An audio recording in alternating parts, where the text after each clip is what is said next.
O que muda em nós quando muda o mundo? Quando fronteiras se dissolvem? Não só as geográficas, mas também aquelas que delimitavam padrões de comportamento, hierarquias e até mesmo valores. Caminhar num terreno tão amplo, tão livre e repleto de novas possibilidades, como é o do nosso mundo contemporâneo, tem provocado profundas transformações em nossa maneira de ser, de viver e de se relacionar. Essas novas configurações estariam também transformando a nossa maneira de sofrer. Nesta série do Café Filosófico, o sofrimento humano nos tempos atuais. Os olhos são a morada da vergonha. Aristóteles, 300 anos antes de Cristo. Quem cora já está culpado. A verdadeira inocência não tem vergonha de nada. Rousseau, 2000 anos depois. Será que estas máximas ainda fazem sentido nos nossos dias? Que lugar ocupam hoje a culpa e a vergonha em nossa cultura? Todas as palavras relacionadas com a nossa vida emocional são um pouco precisas, mas a gente pode dizer que culpa e vergonha fazem parte do nosso universo emocional. A culpa e a vergonha são duas emoções, duas experiências no campo afetivo que se correlacionam geralmente com o sofrimento, né? É muito difícil que alguém experimente uma sensação, uma emoção de vergonha sem sofrimento. É difícil isso acontecer. Da mesma maneira em relação à culpa, né? São duas experiências relacionadas com o mundo das emoções, mas no polo que a gente poderia chamar de negativo das emoções, no polo do sofrimento, enfim, né? Mas isso ainda é pouco, né? Então, o fato de ser uma emoção, de ser um componente da nossa vida afetiva e fazer parte, né? E ser um componente da nossa vida afetiva que está relacionado com um tipo de sofrimento, ainda é pouco para falar de culpa e de vergonha, né? Outro aspecto importante que vai definir melhor, né, é que é um tipo de sofrimento relacionado com a avaliação, né, do nosso mundo, do nosso universo moral, né? São duas emoções que são absolutamente fundamentais quando a gente quer definir o que é, né, o que a gente escolhe, né, como a gente age, o que a gente é, como a gente está sendo avaliado, como a gente se avalia, né? E geralmente a gente se sente culpado ou envergonhado quando a gente avalia mal, né? Quando se avalia mal, né? Quando a gente imagina que a gente está sendo mal avaliado, né? Que a gente está sendo mal visto, no caso da vergonha, que a gente está infringindo alguma regra moral, no caso da culpa. E sendo um tipo de sofrimento intimamente relacionado com o nosso universo moral, tanto culpa quanto vergonha, elas vão compor, né, o nosso universo de decisões, né? Decisões éticas, morais, que a gente toma ao longo da vida, né? Elas vão ter muito impacto na nossa vida de relação, na nossa vida íntima, na nossa vida com o outro. Por isso que a gente pode definir tanto culpa quanto vergonha como emoções éticas, emoções que dizem respeito ao campo da moralidade. Eu vou trazer alguns argumentos a respeito de como é percebido esse mundo contemporâneo em termos do seu campo moral, de decisões morais. Em primeiro lugar, né, a gente percebe, é muito falado no campo da psicanálise, isso é muito discutido, um declínio, né, de figuras verticais de autoridade, figuras transcendentes de autoridade, submissão a isso que, né, existia no que se chamava de sociedade patriarcal, o enfraquecimento dessas figuras verticalizadas e transcendentes, que, em relação ao que, né, nós medimos nossos atos, quem nós somos e como agimos, né? Esse é um primeiro ponto, né? O segundo ponto também, muito discutido, né? O enfraquecimento do campo da política, onde a questão do debate de valores tem uma configuração bastante diferente do que já teve em outras épocas, uma certa dificuldade, uma modificação na relação que o sujeito tem com a tradição, que papel a gente ocupa, né? A nossa vida ocupa dentro de uma linearidade que vai de um passado para um futuro, né? Um futuro da nossa descendência, né? O passado da nossa ascendência e essa dificuldade que a gente tem de ser herdeiro de uma certa tradição. Isso toca diretamente o campo da moralidade, isso é muito comum, né? A ideia de que cada sujeito deve escolher, né? Ele tem a possibilidade de escolher entre códigos morais conflitantes e muito heterogêneos, e cabe ao próprio sujeito escolher o seu próprio código moral, né? Esse código moral transcendente, produzido por determinadas instituições e grandes ideias, ele se modifica no contexto atual, né?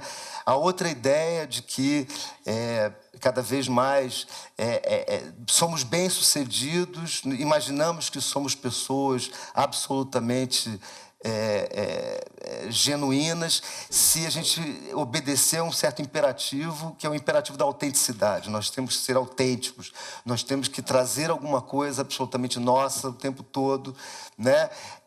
A gente tem que estar o tempo todo se mostrando, né? Mostrando quem a gente sem muito segredo para o outro, e isso tem absolutamente relação com tudo que eu vou falar a respeito do universo da vergonha e da culpa na contemporaneidade, sobretudo a ideia de vergonha como dificuldade, como algo que deveria fazer barreira a esse olhar que está o tempo todo né, incidindo sobre nós, e um tipo de culpa que começa a brotar, a gente vê na clínica, né, como eu também trabalho com clínica, e a gente vê isso em algumas situações clínicas, a culpa diante do segredo em relação ao outro.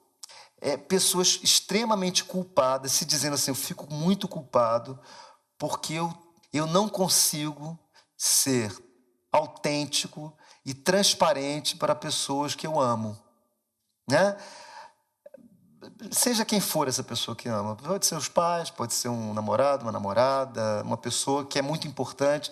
Ou seja, a gente tem uma ideia de autenticidade e são pessoas que ficam, elas não guardam segredos muito graves, nem transgressões assim terríveis, mas elas têm culpa do segredo, né? Elas têm culpa de simplesmente terem intimidade, terem uma interioridade que não é acessível a ninguém, que só elas têm, né? E é curioso, é uma experiência que eu imagino que seja impensável em outras épocas, que valorizavam muito essa dimensão da interioridade, né, e da intimidade.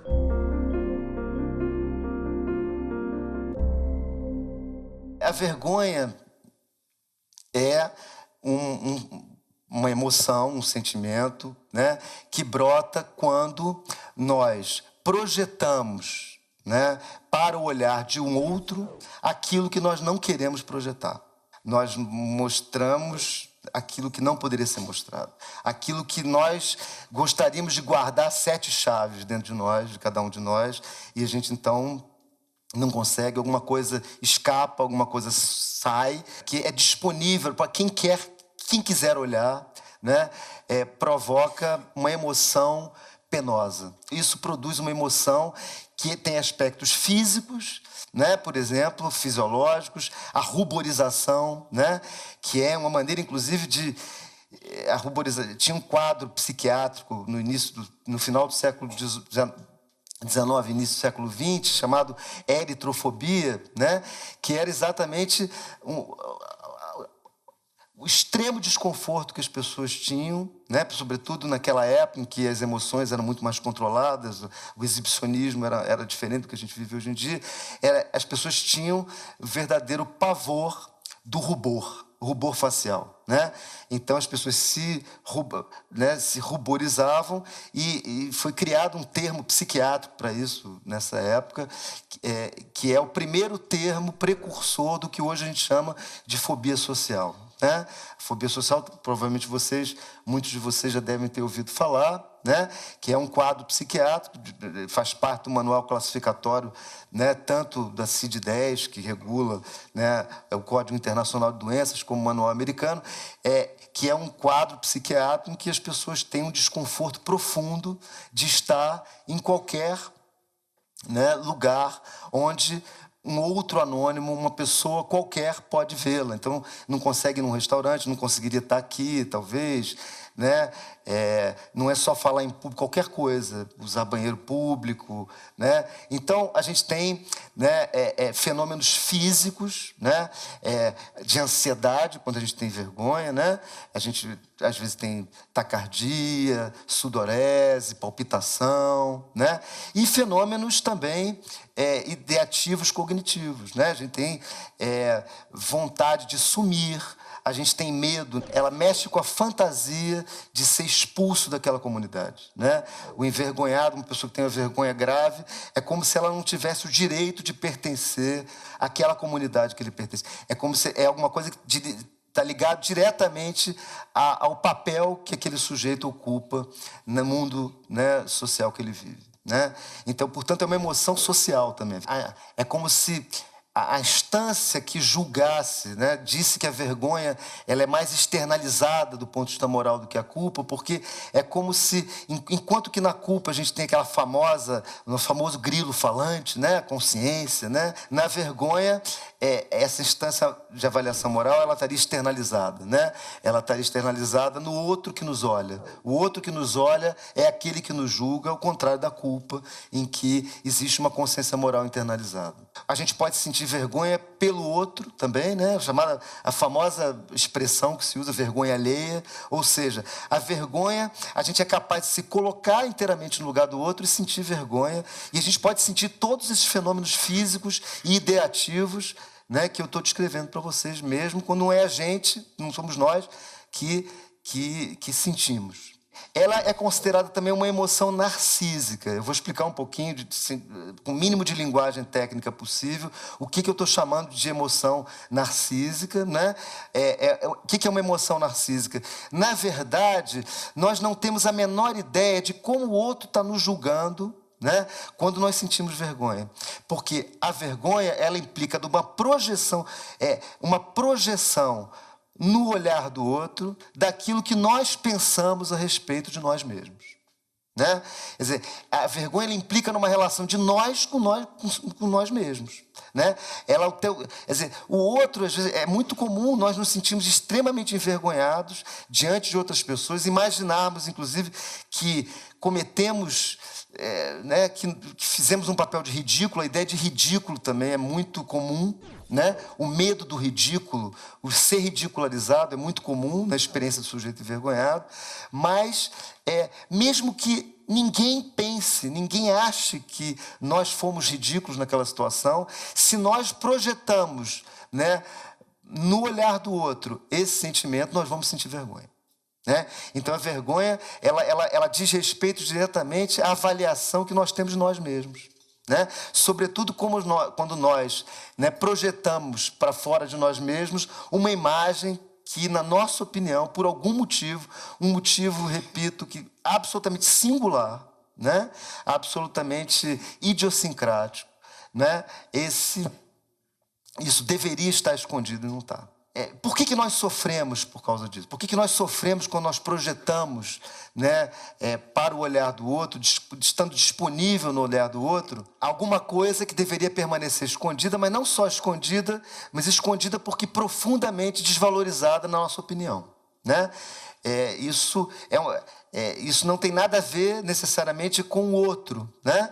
É porque nós imaginamos que uma vez que nós mostremos isso, né, imediatamente o outro sentirá desprezo por nós, né? Nós seremos desprezados porque nós, né, mostramos aquela característica que nós não poderíamos mostrar, né?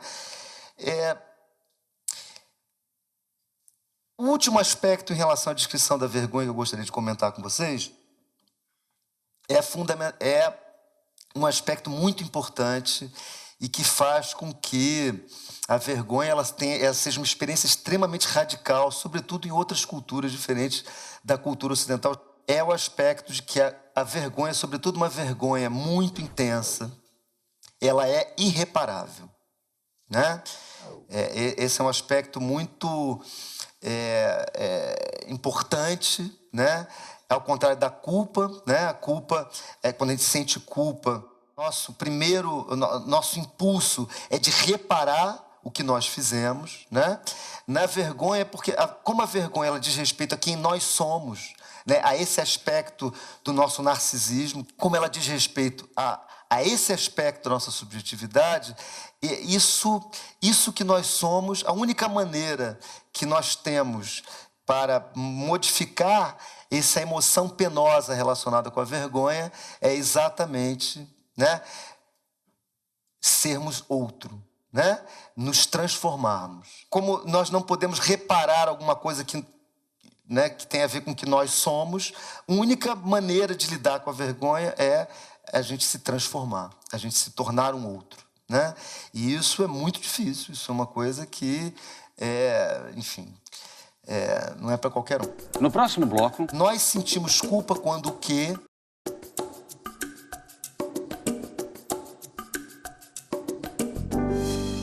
A vergonha nos coloca em uma sensação de estar aquém.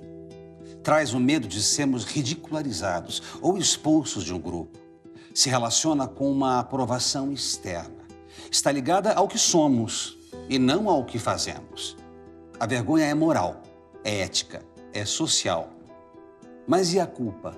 O que baliza esse sentimento tão internalizado? Quando se sente culpa? E por quê?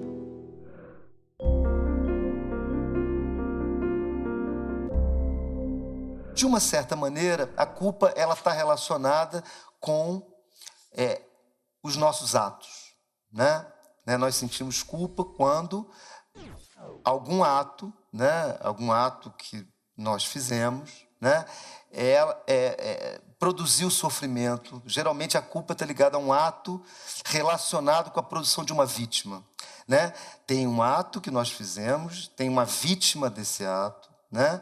Uma vítima desse ato que nós temos que expiar, né? Temos que nos comiserar, né? Temos que pagar por esse ato que nós cometemos, né? Então vejam bem essa primeira diferença que eu queria realçar para vocês em relação à culpa e vergonha. A culpa ela está relacionada com a dimensão do ato, né? E não tão intimamente relacionada com a dimensão de quem nós somos, né? Por isso que a culpa, os autores, por exemplo, que estudam o perdão, discutem que a vergonha, ao contrário da culpa, ela não é perdoável, né? Aquilo que é perdoável é propriamente a culpa, porque está relacionado com um ato. E esse ato não é totalmente, embora nós somos, né, em larga medida aquilo que nós fazemos, nossos atos, as nossas escolhas, existe ainda um universo de separação entre nós e os nossos atos. Uma pessoa pode ficar culpada, e isso pode acontecer com a vergonha também, mas a culpa ela não está relacionada necessariamente com o olhar do outro, né?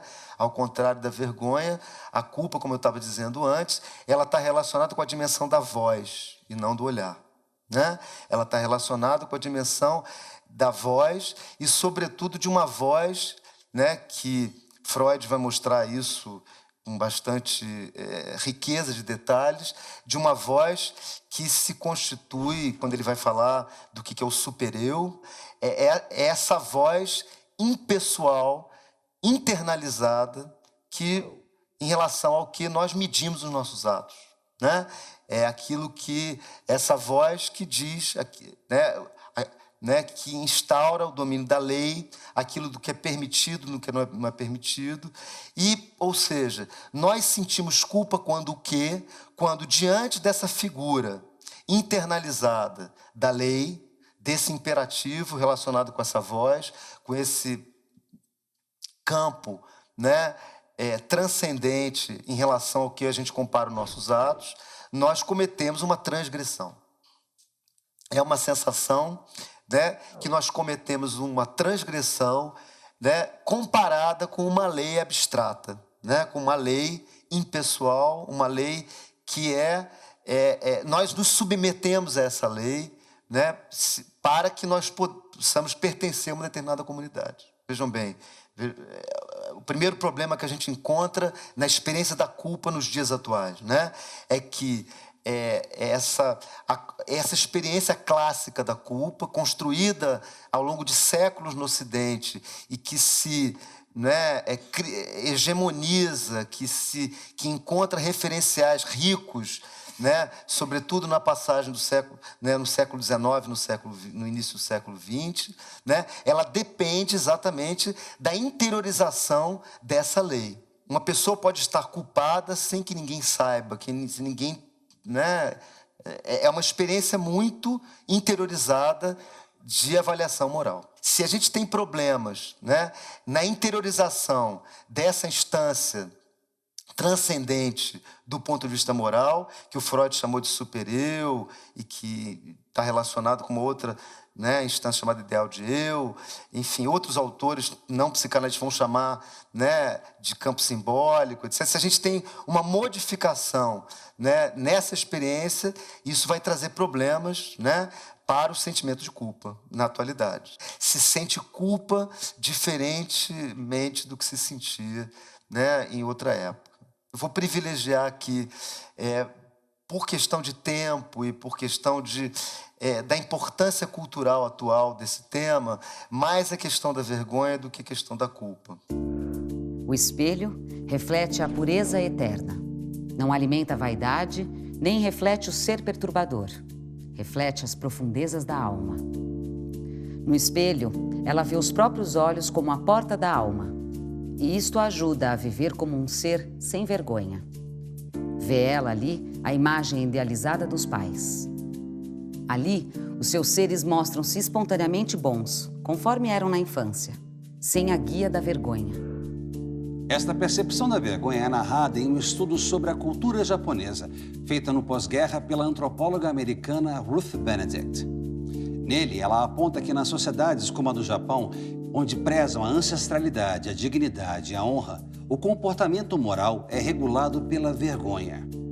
E que em outras sociedades, como as ocidentais modernas, o regulador social seria a culpa.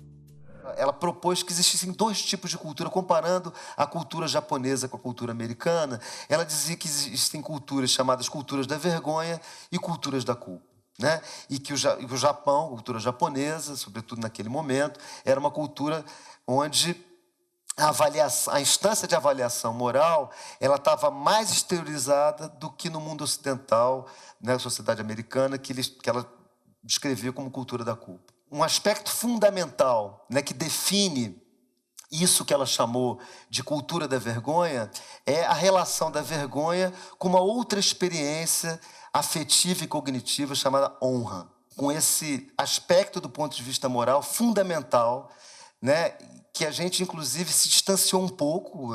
Essa palavra honra, no Ocidente, tem muita coisa boa e muita coisa ruim, evidentemente, que se faz em nome da honra, né? A gente sabe disso. Mas em todas as culturas em que a vergonha é aquilo que regula as relações sociais, as relações entre os homens, que define qual é o papel de cada sujeito na sua cultura, ela está intimamente vinculada com a ideia de honra. E o que é a honra, né? O que é a honra? A honra é o direito, né? Tem um autor que diz que a honra é o direito ao orgulho, né? O que é o direito ao orgulho? A honra é o direito que cada sujeito tem de ser o representante da sua comunidade para as gerações vindouras, né? Ele tem um lugar, ele tem um papel, a sua vida representará, né, alguma coisa para as gerações futuras, para os seus filhos, para a sua descendência, para a sua própria cultura. O que é vergonha nesse tipo de cultura? Vergonha é exatamente algo que abate, que enfraquece o sentimento pessoal de honra. Se alguma coisa aconteceu, né, que se tornou pública e que, de uma certa maneira, desqualifica a minha possibilidade de pertencer à minha comunidade, de representá-la, né, eu, né, vou enfrentar um sofrimento que é a vergonha. Uma mancha que se coloca sobre a honra de alguém. Por exemplo, na cultura japonesa, existe uma expressão, né, que é uma vergonha profunda, uma desonra profunda só pode ser lavada em sangue, né? O que é? É a mesma coisa que, né, a gente sabe, o ritual, né, o ritual do sepulcro, o ritual né, que a gente popularizou sob o nome Harakiri, é exatamente algo que se dá quando, né, entre outras coisas, quando, né, para que as gerações futuras não padeçam, né, daquilo que foi manchado, né, por essa geração. A gente pode dar outro exemplo, né, no Ajax, né, de Sófocles, da experiência de que ele foi enlouquecido, o herói foi enlouquecido por Atena, comete um ato extremamente vergonhoso e ele decide morrer e diz: um homem deve viver honradamente ou morrer honradamente. Né? Então vejam bem a radicalidade, né, da experiência da vergonha, né, em sociedades em que a vergonha ela produz, né, e calciona todos os laços sociais. Então, é uma experiência radical em que a morte ela pode, inclusive, é a única forma de interromper todo o ciclo sucessivo que empurra para as gerações futuras uma vergonha passada. A vergonha é alguma coisa que está extremamente relacionada com os ideais coletivos nesse tipo de experiência. No próximo bloco... O que é humilhação?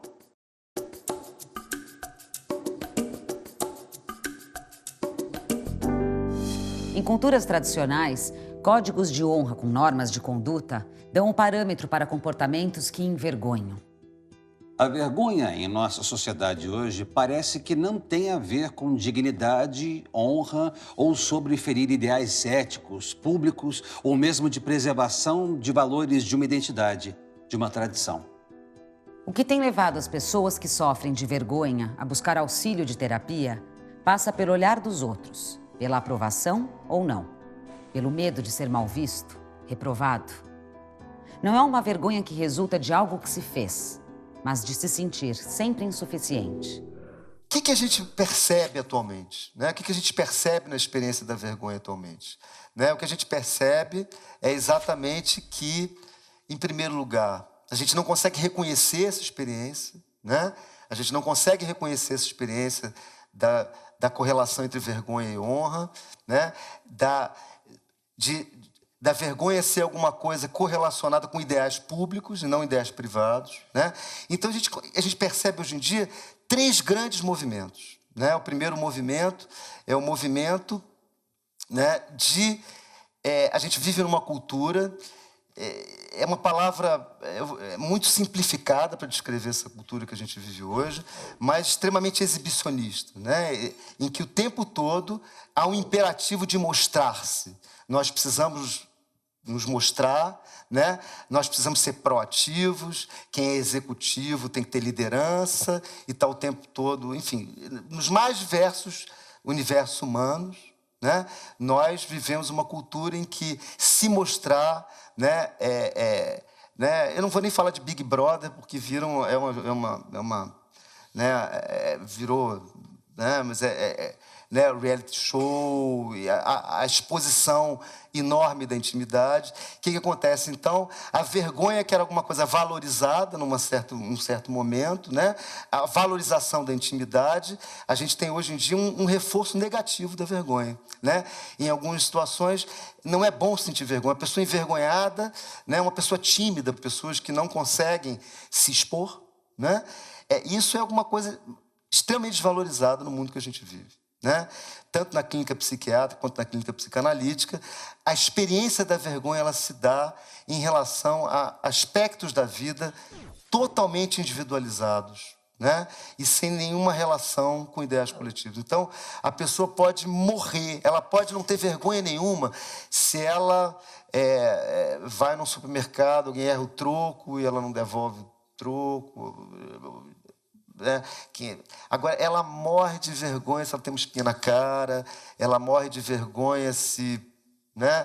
Se ela não tem uma performance um pouco melhor, ela morre de vergonha se o outro tem uma camisa mais bonita que a dela. Ou seja, a vergonha está cada vez mais correlacionada com a imagem, né? E com uma imagem que ela se distancia dessa imagem da relação entre nós e os nossos semelhantes, né? Eu não sei se vocês sabem, esse quadro psiquiátrico chamado fobia social, né, que é exatamente uma dificuldade, uma ansiedade extrema que se tem diante da exposição, né, da mínima exposição pública, chegou a ter nos Estados Unidos, né, as taxas epidemiológicas, numa certa época, nos Estados Unidos, pelo menos, era de 13% da população. Vocês imaginam como essa queixa de timidez e de dificuldade com a exposição, né, com o tempo todo esse imperativo se mostre, se mostre, se mostre,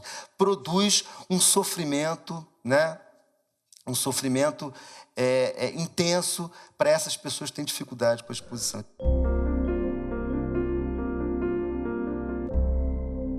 Freud vai ser um grande teórico da culpa, né? Como a psicanálise vai lidar com essa experiência. Quer dizer, o Freud ele tem muitos textos, né, sobre a culpa, a partir do momento, sobretudo a partir do momento em que ele teoriza sobre o complexo de Édipo. E ele tem pouquíssimos, né, trabalhos sobre vergonha, né? Tem pouquíssimos trabalhos sobre vergonha para mostrar um pouco como esse mundo em que o Freud viveu era um mundo em que a culpa, né, o Freud chega a dizer num texto chamado Totem Tabu, a afirmação forte que o Freud faz, é que a sociedade, a civilização, né, ela foi construída através do sentimento de culpa. O sentimento de culpa é aquilo que construiu, que inventou a civilização humana. Né? Para vocês verem como a pregnância do tema da culpa era muito importante na teoria psicanalítica e no universo clínico e cultural vivido pelo Freud. Freud, quando ele vai falar de vergonha, no Três Ensaios, ele fala que a vergonha é um dique para represar, para produzir um contra-investimento à sexualidade. Então, a vergonha está inteiramente relacionada com esse aspecto da sexualidade, de alguma coisa da sexualidade que produziria, né, na primeira tópica, problemas para a consciência, depois produziria o que ele chama de formação reativa. Formação reativa é a incorporação, né, de um traço de caráter de alguma coisa que nós, né, um contra-investimento, né, em vez de mostrar aspectos da sexualidade, nós teríamos então vergonha, pudor, etc, etc. O que a gente vê hoje em dia é que na clínica de pessoas que se queixam da vergonha ser aquilo que dilacera, né? Que produz sofrimento, que impede que elas sejam sujeitos humanos, que elas se considerem dignas de existir, etc, etc.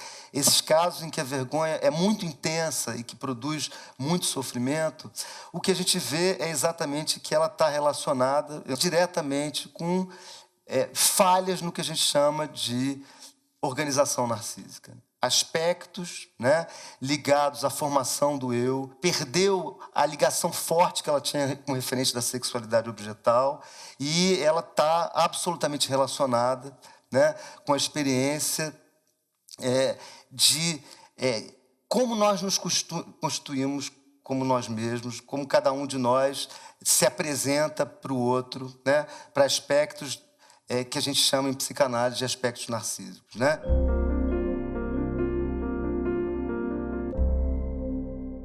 É um um alarme, a gente tem embaraço para que isso nos proteja de sentir vergonha. Nós temos que prestar atenção em nós mesmos, né? Nós temos que ter, né? Não podemos fazer o que a gente quer, não podemos nos mostrar de qualquer jeito, né? Em qualquer situação, para que esse embaraço não se torne vergonha. Ou seja, para que isso que a gente está chamando de embaraço, que é uma versão atenuada da vergonha, que é a consciência de estar exposto, se torne, né, uma sensação muito desagradável de estar sendo julgado negativamente pelo outro, né? Outra diferença da vergonha e do embaraço é que, na vergonha, a gente sabe do que a gente tem vergonha. No embaraço, exatamente, a gente tem consciência de que o outro pode estar vendo alguma coisa de nós que nós não estamos vendo, né? Cada um de vocês que está me olhando agora pode ver alguma coisa em mim que eu não tenho a menor ideia do que vocês estão vendo. Essa experiência de estar o tempo todo sendo observado, né? Sorrir, você está sendo filmado em qualquer lugar que a gente vá, etc., né? Essa experiência, ela produz um sofrimento na atualidade, que é um sofrimento que a gente não via antes, né? Quer dizer, pessoas que estão o tempo todo alertas, angustiadas, né? Isso que acontece nos quadros desses pacientes, pessoas tímidas, que têm esse diagnóstico psiquiátrico, muitas delas de fobia social, elas estão permanentemente embaraçadas. Elas não sabem do que elas têm vergonha, elas sabem que o outro pode olhar para ela e ver alguma coisa dentro delas, que elas não sabem o que é, mas boa coisa não é.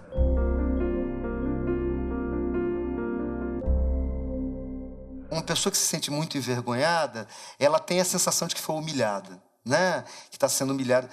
Mais frequentemente se sentir ridicularizada. Ela deveria se sentir bem diante do outro e se sente ridículo. O que é a humilhação? A humilhação é um passo a mais, porque nas experiências graves de humilhação existe uma intenção do outro de humilhar, né? Vejam bem, quer dizer, na vergonha, como eu deixei muito claro para vocês, que na experiência da vergonha, né, o julgamento do outro, a intenção do outro, não tem importância para o sujeito envergonhado, né? Se o outro achou a mesma coisa que eu achei quando me senti envergonhado, isso não importa para quem tem vergonha. Agora, na humilhação, não, né? Na humilhação existe um outro que é hostil, que tem a intenção de humilhar, né? Que produz uma violência, um ato de invasão da própria intimidade, invasão do espaço psíquico, né? Experiências graves de tortura, coisas que acontecem, enfim. Uma pessoa, para se sentir o tempo todo envergonhado, é porque essa pessoa, ela necessariamente, né, ela tem um outro ali que está coproduzindo essa experiência. E o que acontece em muitos desses sujeitos, eles só sabem, eles não sentem propriamente nem embaraço, nem uma vergonha consumada, mas eles estão o tempo todo imaginando que o outro é hostil, que o outro quer humilhar, né?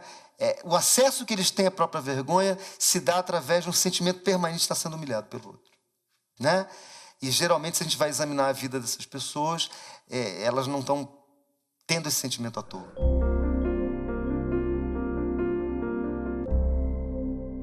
Há outro aspecto da experiência da vergonha, que isso sim é uma experiência muito típica da contemporaneidade, é o sentimento, é o que a gente chamou de experiência de transparência psíquica, né? A transparência psíquica é a sensação de que o nosso invólucro, né, psíquico e corporal, ele não dá conta de esconder a nossa intimidade, né? Existem sujeitos, né, que se sentem transparentes em dois sentidos da palavra transparente, né? Quer dizer, no primeiro, transparente, um sujeito transparente é aquele sujeito que se dá a ver algo que não se poderia ver, né? Ou seja, o seu interior. Quer dizer, um sujeito embaraçado, como eu falei, ele se sente embaraçado porque ele imagina que o outro pode ver alguma coisa dele que ele não é capaz de ver, que está dentro dele, mas ele não é capaz de ver, porque ele se sente transparente. E o segundo aspecto da transparência é a ideia de um ser invisível, né? Ele é transparente porque o outro, na verdade, vê o que está dentro dele, mas não é capaz de vê-lo, não é capaz de se relacionar com ele, né, como uma pessoa com direito ao segredo, com direito à sua própria intimidade, né? Então, esses três aspectos, né, o embaraço, a humilhação e a transparência dão uma configuração para a experiência da vergonha na atualidade, coloca grandes desafios, né, para a nossa cultura e para aqueles que pretendem cuidar de pessoas, né, com essa configuração.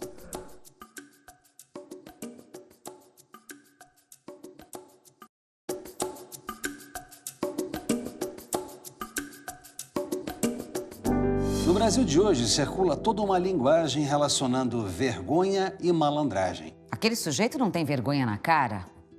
É um sem vergonha. Mas que pouca vergonha. O quanto isso retrata de nossos valores éticos? Eu queria que você fizesse uma correlação entre a vergonha e a ética. Eu acho que muito do que a gente está vendo aqui hoje em dia no Brasil, a gente percebe que, principalmente na classe política, a gente vê muita gente se expondo e não vê praticamente ninguém envergonhado com o que fala, o que sente, o que pensam deles.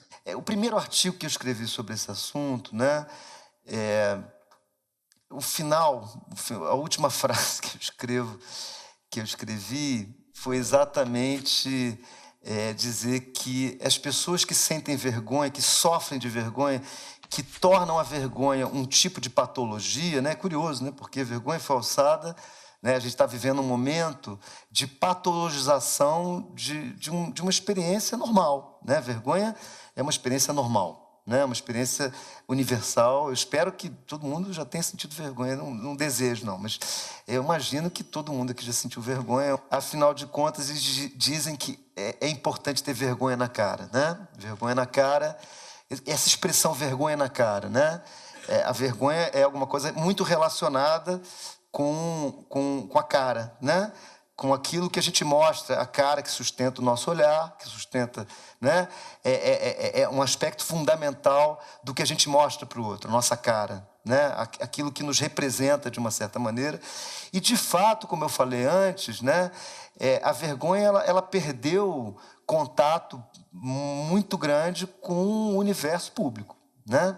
Com o universo, quando você está chamando de ética, quer dizer, é um outro tipo de ética, é a ética da superindividualidade, mas essa perda da vinculação da vergonha com ideais e referentes públicos é alguma coisa que, de fato, marca a nossa sociedade, e não só no Brasil, né? Não só no Brasil, né? Eu acho que isso é alguma coisa que, de fato, tem marcado boa parte dos impasses éticos contemporâneos, né, passam exatamente por uma vergonha permanente, perene, em relação a aspectos da nossa vida pública. Porque a vida pública ela tem uma efemeridade, né? Mas a capacidade que se tem de esquecer também, né, faz com que, né, essa experiência da vergonha ela dure pouco. Não é que ela não exista, mas ela dura pouco. A velocidade, né, é tão grande dos acontecimentos, as pessoas se esquecem, né? Tem uma próxima notícia que vai sair, que vai fazer, a menos que tenha, né, um interesse por trás disso. Uma frase atribuída a Homer Simpson, né? Se a culpa é minha, eu ponho em quem eu quiser. Sim. Quanto isso, essa culpa na contemporaneidade está relacionada à noção de covardia. Porque eu não assumo mais o que eu faço, assim. E como é que você vê essa questão? Por favor. Claro. Tem dois aspectos da tua questão que me interessam, né? Primeiro, é o aspecto de que, como a gente vive num universo em que a gente não está tão familiarizado quanto se estava em outra época, com a experiência do sentimento de culpa, ou como ele se transmutou em outros aspectos da subjetividade, é avassalador e produz muito desamparo para quem sente, né, a experiência da culpa, né?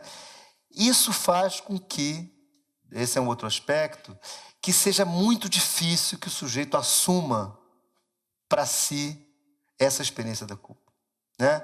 E como consequência disso, então, a gente tem um outro aspecto que não é o aspecto que Nietzsche descreveu a respeito do ressentimento, mas a gente só consegue...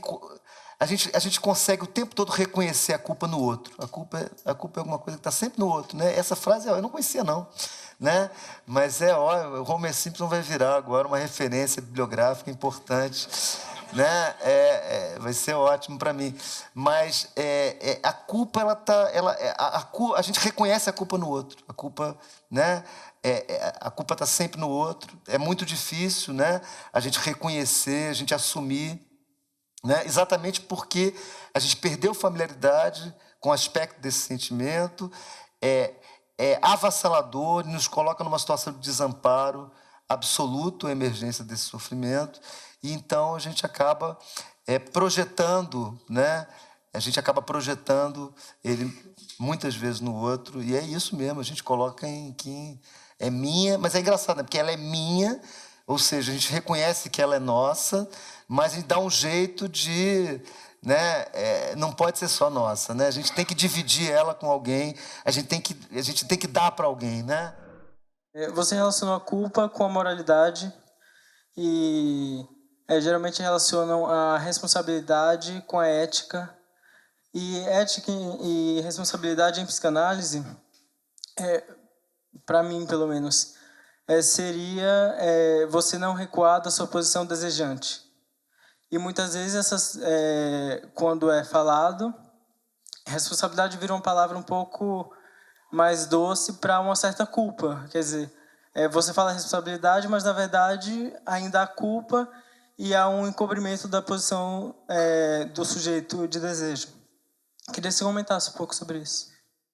Tá certo. Bem, essa discussão é um pouco mais interna ao campo psicanalítico. Eu vou tentar traduzir essa discussão para uma linguagem... né, mais geral, né? Eu acho que culpa e responsabilidade são termos heterogêneos, né? A culpa, ela pode ser o oposto da responsabilidade no sentido de que esse sofrimento produzido pela culpa, ele pode ser tão intenso que nós imaginamos que podemos pagar pela nossa transgressão através do nosso próprio sofrimento, né? E nós nos dedicamos a sofrer, e não nos dedicamos a todo o universo da reparação, uma palavra polêmica, reparação, ou da contribuição para o mundo que a gente tem que dar quando a gente comete esse tipo de transgressão, quando a gente produz um sofrimento e a gente tem uma vítima diante do nosso sofrimento. Culpa, se ela for atenuada, se ela for um senso de responsabilidade, se ela for uma antecipação, né? Um sentimento atenuado, como eu falei do embaraço em relação à vergonha, se ela for um índice para a responsabilidade, tudo bem. Mas se ela for intensa a ponto de colonizar o sujeito no seu próprio sofrimento, o sujeito só vai olhar para a sua própria culpa e não vai olhar para o que ele pode fazer, né, para que o mundo se transforme. Né? Que isso é o que eu estou chamando de responsabilidade. A responsabilidade é a nossa responsabilidade diante do outro, a responsabilidade, desejo, né? Você está pegando o referencial lacaniano, essa frase, né?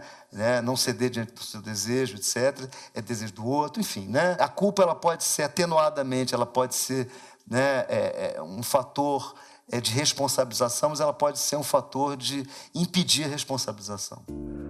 Há pessoas que têm vergonha de viver. São os tímidos, entre os quais me incluo. Desculpem, por exemplo, estar tomando lugar no espaço. Desculpem eu ser eu. Quero ficar só a gritar a alma do tímido que só se liberta na solidão. Contraditoriamente, quero o quente aconchego das pessoas. Mais reflexões no site e Facebook do Instituto CPFL e no canal do Café Filosófico CPFL no YouTube.